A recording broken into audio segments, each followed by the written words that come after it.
Aprende jugando con Camaleón Sabio. Aprendemos una canción. Los sonidos de la primavera. Vamos a escuchar todos los sonidos que la primavera trae. Cantan en el cielo, cantan en las ramas, cantan y me alegran todas las mañanas.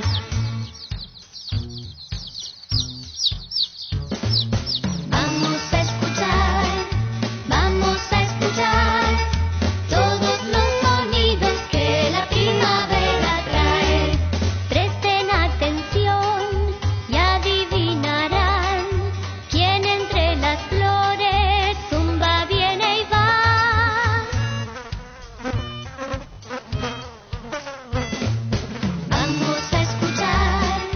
Vamos a escuchar todos los sonidos que la primavera trae. Baja la montaña y no tiene pies, corre entre las piedras, ¿sabes tú quién es?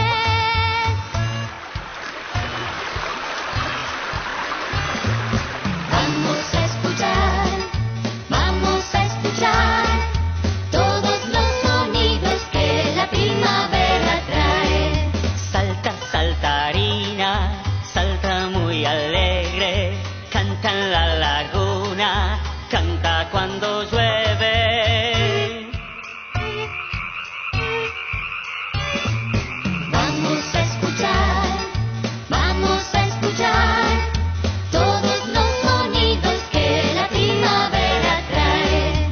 Al llegar la noche, sacará el violín, tocará un concierto solo para mí.